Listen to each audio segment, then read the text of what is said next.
At the end of time, there will be a great separation. Look what I'm talking about. There will be a great separation. Some to the right, others to the left. Some will go to heaven, others to hell. This is not my idea, but it is the word of God. I want you to stay until the end of this video so you can understand this reality. A very important, very serious reality, which we need to be aware of and prepared for the day of the great separation. In the name of the Father, the Son, and the Holy Spirit. Amen.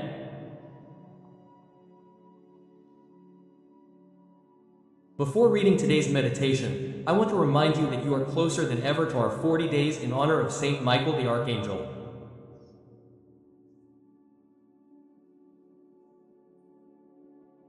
From August 15th to September 29th, we will experience 40 days of prayer. 40 days waking up at 4 a.m. to pray the Holy Rosary. I want to invite you to be a part of this. More than 500,000 people have experienced this. They are praying live. Folks, I know that when I say this, you say, "My God, but how am I going to be able to pray for 40 days at 4 a.m.? I have work, I have college, I have this, I have that." Quote. These more than 500,000 people also have everything you're talking about, but it's a once-in-a-lifetime experience worth trying. So, I want to invite you. What's the fruit of this? The fruit of this is that people will change their lives.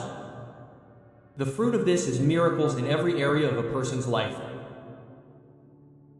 I challenge you, I invite you to have the best experience of your life. I'm not kidding.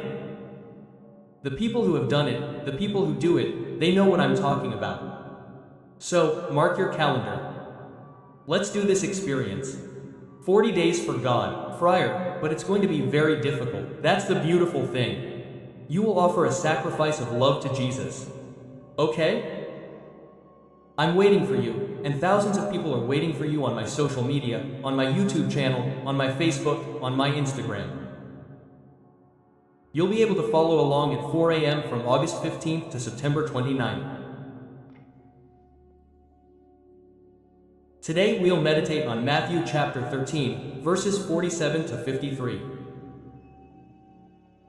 At that time, Jesus said to the crowds, "Is the kingdom of heaven like a net that was cast into the sea and gathered fish of every kind?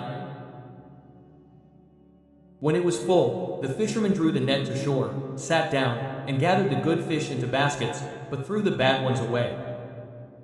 This is how it will be at the end of the age." Quote, "See, this is how it will be at the end of time.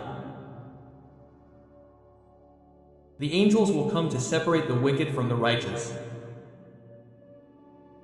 See, it's already clear here. This is Jesus speaking, okay?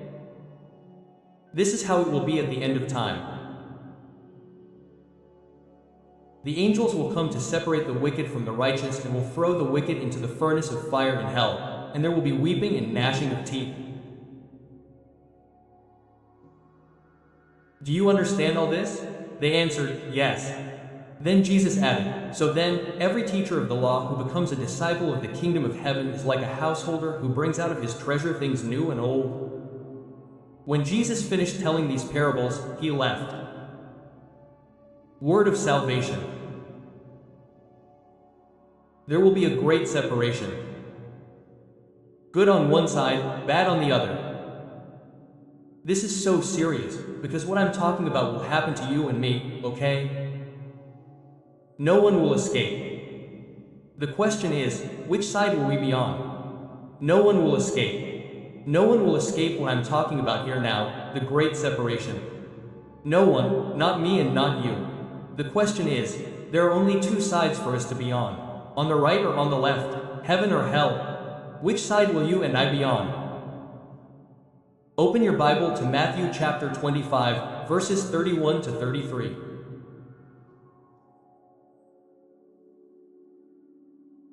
When the Son of Man returns in his glory, and all the angels with him sit on his glorious throne, All the nations will be gathered before him, and he will separate them one from another, as a shepherd separates the sheep from the goats.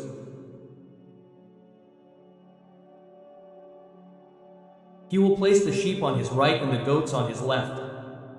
Is that clear? Yes or no? Open your Bible to John chapter 5, verses 28 to 29. Do not marvel at this, for the hour is coming when all who are in the tombs will come out of them at the sound of his voice. Those who have done good will go to the resurrection of life, and those who have done evil will rise to be condemned.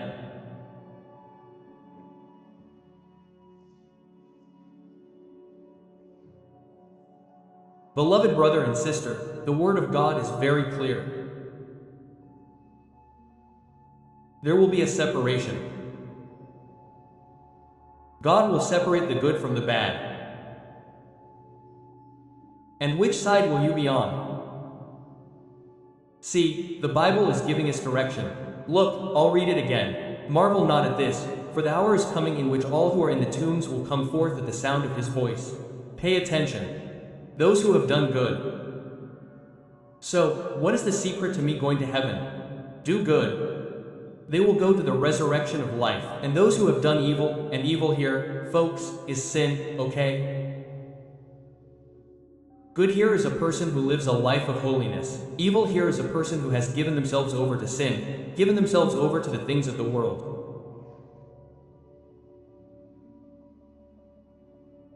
This is the great separation. Right here in the comments, I want to be prepared for the great separation. God bless you in the name of the Father, the Son, and the Holy Spirit. Amen. Send this video to someone else. In life, we must walk in faith. What I'm talking about is very important. Difficult situations will arise in your life, and there's only one way to walk if you walk in faith. This is what we're going to meditate on. I'd like you to stay until the end of this video.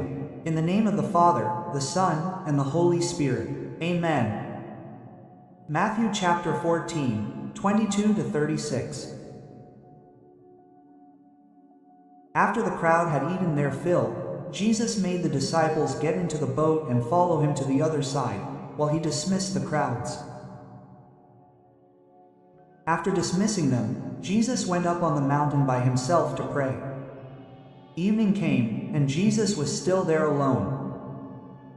The boat, however, already far from land, was tossed by the waves, for the wind was contrary.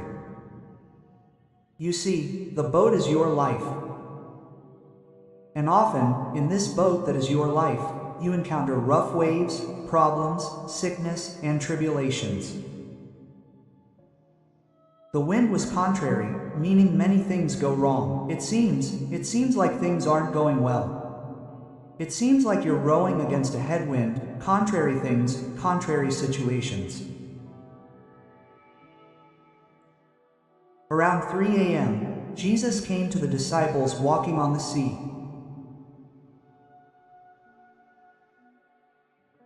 And this walking on the sea means that he has what scares us. The sea is our problems, our difficulties. He is on the sea. He has power over everything. When the disciples saw him walking on the sea, they were terrified and said, "It's a ghost." And they cried out in fear. But Jesus immediately said to them, "Take courage, it is I, do not be afraid." Then Peter said to him, "Lord, if it is you, command me to come to you walking on the water."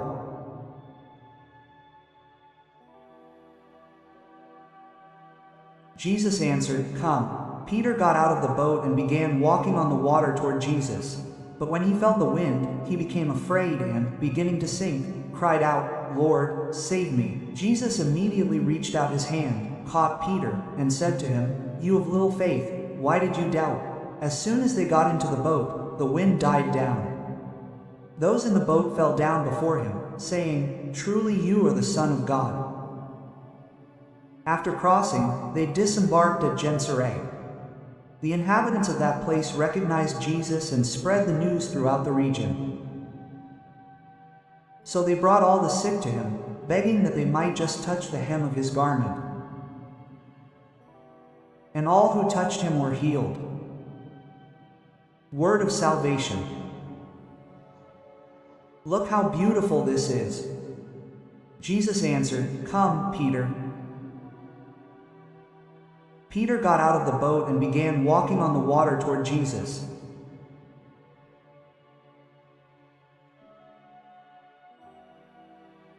Peter walked on the water, but pay attention, not by the strength of his own feet.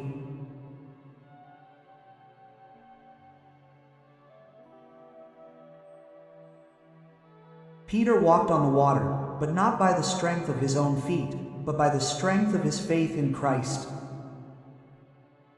Do you understand? It wasn't Peter's feet, but it was his faith. And Peter, when he takes his eyes off Jesus, he starts looking at the wind, he starts looking at the turmoil. So he takes his eyes off Jesus. And what is faith? Faith looking at Jesus. Faith looking at Jesus. Peter takes his eyes off Jesus, and Peter looks at the problems, looks at the difficulties, looks at everything, and begins to sink. In other words, when we take our eyes off Jesus, when we don't have faith, we begin to sink in life. Open your Bible to Isaiah chapter 43 verse 2. Though you pass through the waters, I will be with you, and the rivers will not overwhelm you. Though you walk through the fire, you will not be burned, nor will the flame consume you, for I am with you. When you have this faith, this certainty, you will not sink. Open your Bible to Mark chapter 9, verse 23. Jesus said to him, "If you can do anything, everything is possible for those who believe." Whoever believes can walk on water. Quote. Open your Bible to 2 Corinthians chapter 5, verse 7. We walk by faith, not by sight. Peter walked by faith. I repeat, it wasn't his feet. He walked in the strength of God. He walked in faith. Open your Bible to Philippians chapter 4, verse 13. For I can do all things through Christ who strengthens me. Maybe your life is turbulent. Maybe the waves of your life are rough. Maybe contrary winds are sweeping over you. I want to invite you to keep your eyes fixed on Jesus, and not walk by the strength of your feet, but I can do all things through Christ who strengthens me.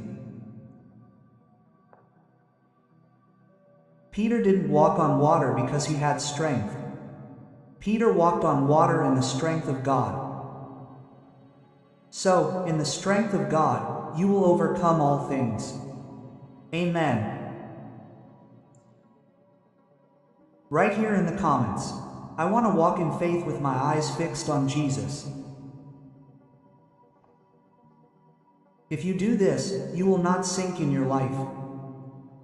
I guarantee it. God bless you in the name of the Father, the Son, and the Holy Spirit. Amen. Share this video with someone else. Many people need to hear this message. Beware of all forms of greed. Greed can be very damaging to your soul.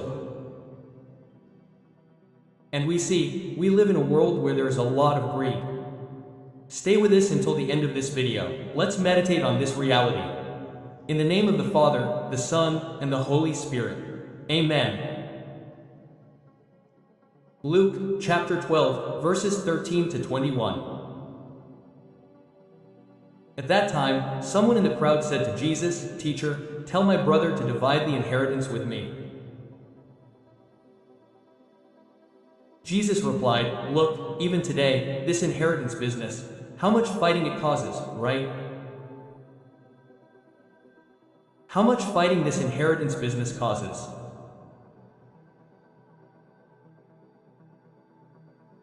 How sad the death of someone in the family is, depending on the amount of assets they have. That death, this inheritance generates discord in the family, generates division in the family. This is a topic that, look, we've seen many times. And see, the problem here is greed, right?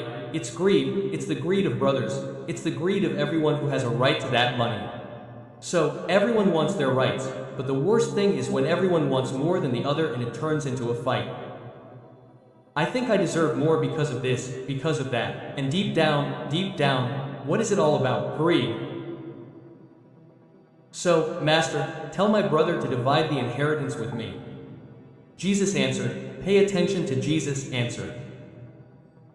Man, who appointed me to judge or to divide your possessions? And he said to them, watch out.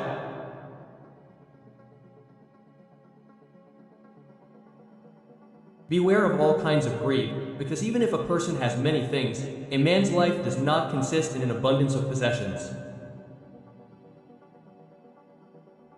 Guys, what a beautiful answer from Jesus. Hey, your life doesn't depend on money. Look how beautiful it is.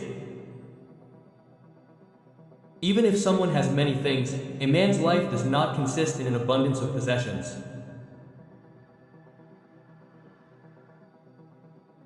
Your life does not consist in an abundance of possessions.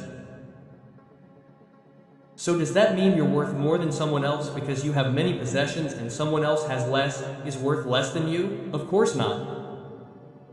Our life doesn't consist of that. We are not worth what we have, but what we are worth. This is what Jesus is talking about. Your life is not about what you have. Your life is about who you are. And he told them a parable. A rich man's land yielded a plentiful harvest. He thought to himself, what shall I do? I have nowhere to store my harvest? So he decided, I know what to do. I will tear down my barns and build bigger ones. In them I will store all my grain, along with my possessions. Then I will be able to say to myself, my dear, you have a good store for many years. Rest, eat, drink, enjoy. But God said to him, you fool, this very night they will ask for your life back, and whose will be your store?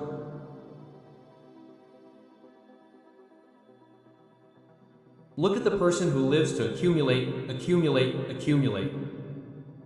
They only think about money, fool. And if God asks you to account for your life today, what was the point of all this?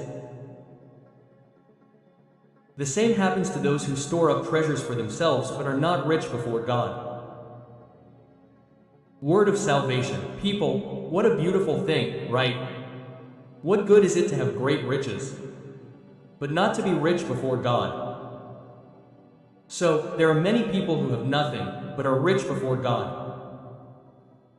And there are many people who have a lot of money, but are poor before God. Matthew chapter 6, 19 to 21. Open your Bible. Do not store up for yourselves treasures on earth, where moth and rust destroy, and where thieves break in and steal. Store up for yourselves treasures in heaven, where neither moth nor rust destroys. Thieves do not steal nor rob, for where your treasure is, there your heart will be also. This word is important. Open your Bible to 1 Timothy chapter 6. 1 Timothy chapter 6, verses 7 to 8. For we brought nothing into the world, and we can carry nothing out. And having food and clothing, let us be content with these. You brought nothing, my son, and you will carry nothing out. Why so much greed?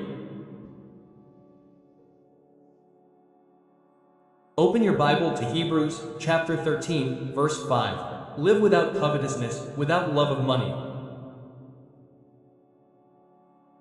Be content with what you have, for God Himself has said, I will never leave you nor forsake you. See, be content with what you have, not be greedy, because greed is always in excess of what we don't need. Do you understand? Greed is always in excess of what you don't need. God is not against the rich. God is not against having material goods. But the problem is when we pursue what we don't need, simply out of greed. Write here in the comments, deliver me, Lord, from all greed. Deliver me, Lord. May God bless you in the name of the Father, and of the Son, and of the Holy Spirit. Amen. Send this video to someone else. Many people need to hear this message.